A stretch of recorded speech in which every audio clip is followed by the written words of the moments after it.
If you're venturing into baking bread for the first time, I strongly suggest you bake this generic recipe to get the hang of bread baking. All you need is some flour, water, yeast and salt. Yes, you heard it right. No oil, no butter, no egg and no milk or milk powder. Are you brand new to baking? Don't worry, this recipe is for you. Bake a bread like a pro. You definitely can't miss this recipe. Hello everyone, Jai Shri Krishna. I hope you all are doing well and thank you for stopping by.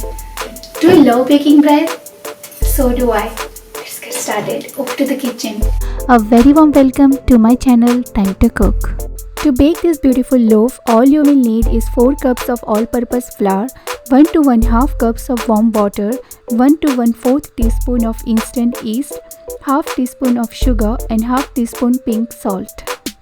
Wait, if you are in a hurry, then don't attempt to bake a yeast bread. Yeast does not listen to us. It takes its time to work its way. Okay, if you store the yeast in the fridge or freezer, do remember to bring it to the room temperature before adding it to the other ingredients, and use active dry yeast 2 to 1/4 teaspoon. I am using instant yeast. Take half cup of warm water in a small bowl, add sugar, sprinkle yeast on top, and let it dissolve completely. Now, dough gets life from this little organism called yeast, which rises slowly. If this fails, the rest of the steps is not going to be a success. Cover and activating yeast takes around 5 to 10 minutes. The mixture will become creamy and foamy, emitting a sweet but beery smell. Yeast is catalyst when it comes to bread baking, so please do not hurry. In a large bowl, mix 4 cups of flour and salt and stir until combined. Add little water, about a tablespoon at a time, and keep mixing. Keep adding water till it forms a clay-like mass. Add rest of the yeast water to form a dough ball. Just for ease, I am using my stand mixture to knead, and by any means do not dump everything. Mix water to the flour gradually to form the dough. When all ingredients are mixed, a nice dough ball will be formed. That is, after mixing, that's when the real kneading of the dough starts. Fats like oil, butter or egg yolks affects development of gluten. This fat coats the gluten proteins and prevents them from forming long, strong strands. The amount of kneading and gluten developed will impact directly the final outcome. Hence, kneading is an important part when it comes to bake a bread. Gluten gives the bread a spongy structure. If enough gluten is not developed, you get a dense and heavy loaf. The consistency will change to smooth and silky dough ball. Grease the ball. This prevents the dough from sticking at the bottom. Put the dough into a ball and place the ball into Instant Pot and press yogurt mode for 1 hour and 30 minutes and knock to the sealing position. Alternatively, you can also use a regular pressure cooker to ferment the dough.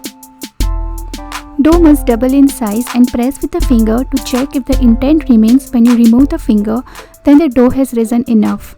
If not, let it rise longer. If the dough is kneaded properly, there will be long strands of gluten which allows large air pockets to form in your loaf. If not, there will be numerous smaller holes, and no holes in your dough simply means the yeast has failed to activate, and that's a super boo-boo in bread making. Now the dough is ready to be punched down to be shaped. I am taking a non-stick mat just for ease. Dust some flour and transfer the dough. You don't have to treat the dough like a punch bag. Simply squeeze out the air and deflate the dough. The deflated dough roll out onto a lightly flat surface. Roll into a rectangular sheet first. As you roll the flattened dough to shape into a loaf, at every turn, pinch and seal tight. Seal the edges tightly and fold the extreme ends to make a loaf that will fit your pan. Some prefer to fold the dough like a towel. I stick to the rolling and shaping so as to avoid a tunnel in the loaf when baked. You can shape it either way. Grease the loaf pan and place the shaped dough and press until it fits to meet the edge. Now let the dough rise for the second time. I place the loaf pan in the unheated oven. This takes about 30 minutes. Do not let it rise too much or spill out. The dough is ready for baking when it rises just above the pan. Remember, the dough will continue to rise in the oven when baked, so be aware not to overproof. Start by preheating the oven at 375 degrees Fahrenheit.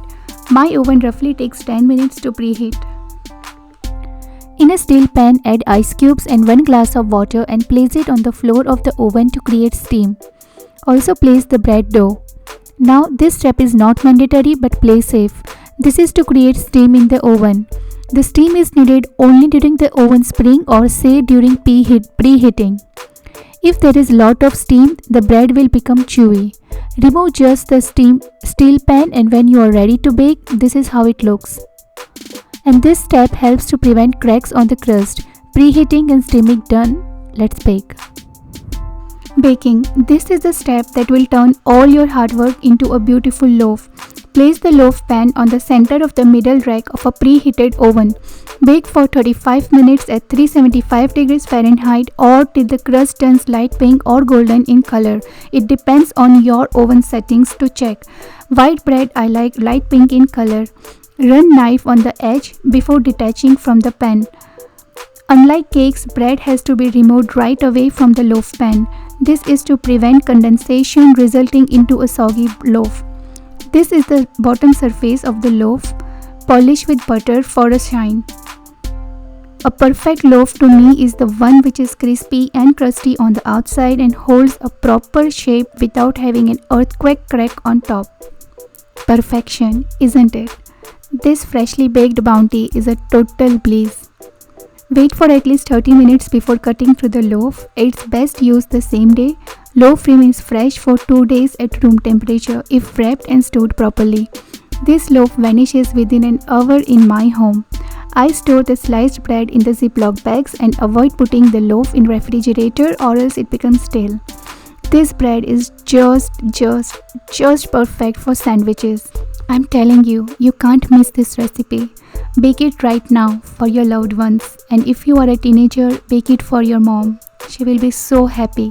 In the baking series, upcoming recipe is whole wheat, ragi and flax seeds loaf, followed by whole wheat buns. So don't miss it. I hope you like this video. Do share it with your friends and family. I don't think I missed a single point from sharing my knowledge on bread baking with you all. After all, sharing is caring. So in the baking series, this was the first recipe. See you soon with another interesting recipe. Till then, God bless and stay connected. Bye bye.